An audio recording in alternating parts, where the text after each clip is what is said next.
boyfriend, like I would say a few months ago, and she was like really desperate for love. Like she missed the feeling of a boy, which was kind of creepy. So anyway, she decided to go on Tinder, and she found this guy named Jack. He was really sweet, and he was a match with her. So they got together, and then they were with each other for a few weeks. When then she was wondering, she wanted to see his face in real life, or they wanted to go on FaceTime. So she was texting him, and he was like, "Oh, well, I can't do it because my phone is messed up and stuff." And I was kind of suspicious of it, but I didn't want like me and my friend to, so I just left it alone. And then after a few months, he kept on saying the same thing. And it's almost been a year with them being together, and he still haven't did FaceTime with him. And so her feeling generous and wanting to see his face, she gave him 10 grand. 10 grand.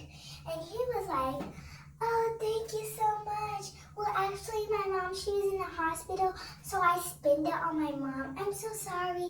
Maybe next time." And at this part, she starts to get really suspicious because he never talked about his mom getting hurt or something. So she was really suspicious, and she was like thinking of coming near him. So she asked, "What's your mom's doctor's name?" or something, like like the doctor where she goes, or the hospital.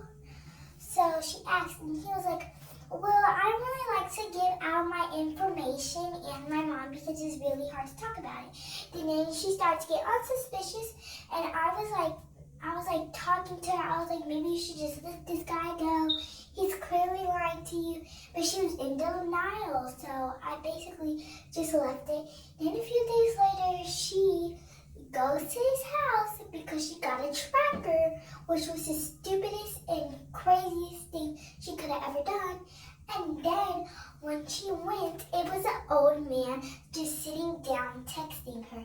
And the craziest thing was he was with his wife. And so basically, I think they just like took the money, and then when they took it, he shared it with his wife. He was like, "Oh, look what I got." But yeah, that's how my best friend got catfished. Story time about how my wife cheated on me with my best friend. So a long time ago, back in like 2018, we got married and it was a happy marriage. And in 2020, she started to get a little distant and I was worried.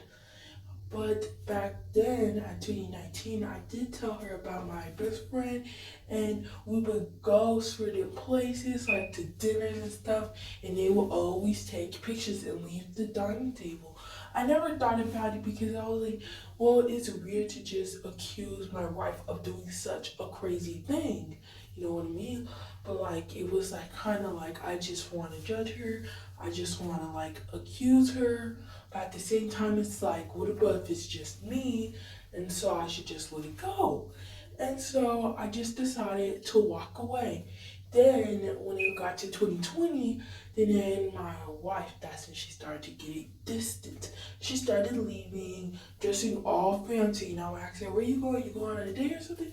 And of course I was just playing, and she was like, "Oh, mind your own business. I'm old enough to go somewhere." And I was like, "Oh, well, I thought because I'm your husband, I should be going with you, especially if you're dressing like that."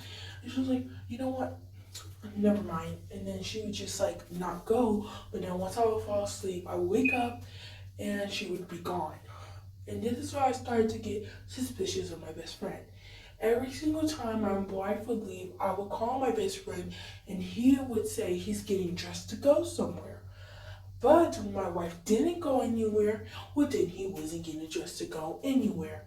And so that's like really suspicious. Them going at a place at the same time, and why I started to get really suspicious is because my wife told me not to go on social media. So I stopped going on there. But one day, I downloaded it because I was like suspicious and I was bored and I just wanted to do something and see what was going on because it's been a long time since I've been on there. So I go on social media and then I see my wife with my best friend. And they're taking pictures at our favorite food stop. And I was mad. It was like a date. They were both dressed up. And my friend today, he told me he was going on a date with his girlfriend. Well, I guess that girlfriend was my wife. Story time about how I buried my cat. So a long time ago when I was 5, now I am like 7 or 8. So I was just going outside and I saw this stray cat and he was sitting down. He was so gorgeous, just like me because I'm a fancy kid. And so I decided to pick him up and bring him in my backyard. And so that time my parents, they were in the house and they were watching their phones while I played outside. And so of course I didn't tell them about this because I knew if I did I would have gotten in trouble. So I went outside and I was playing with the cat. And then there was like a little porch there and he started to get mad because he was really hungry and he started screaming and he got it. He literally got it. And then a nail went in his finger. It was really, really disgusting, despicable thing. And so as I was screaming, my parents didn't hear me because the word is that it was soundproof. Because my parents didn't like the noise outside. So while I was screaming, trying to what to do, I calmed down and be quiet. And I took the cat and I pulled the nail out and it started bleeding and he was hissing at me. He bit my arm and then I threw him against the wall and he was screaming at me and he ran away. So basically I didn't really bury him, I just like threw him and I kind of or did not throw dirt on him.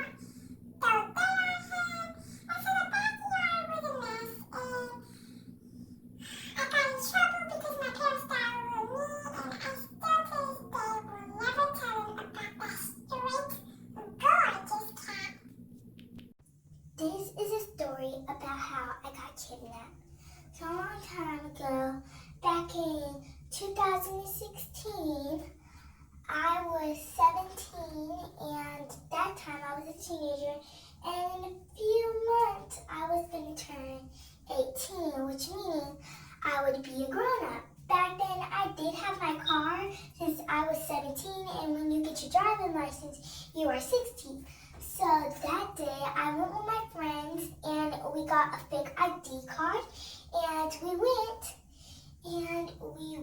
and tried to get into a club. And so when we went, of course they kicked us out because they liked it fake. To be honest, I didn't even think it was going to work because literally they just took a paper and one of them tried to draw our faces. Like how real could that get? Really, seriously, they should have just brought one off eBay. But anyway, we were just there, we were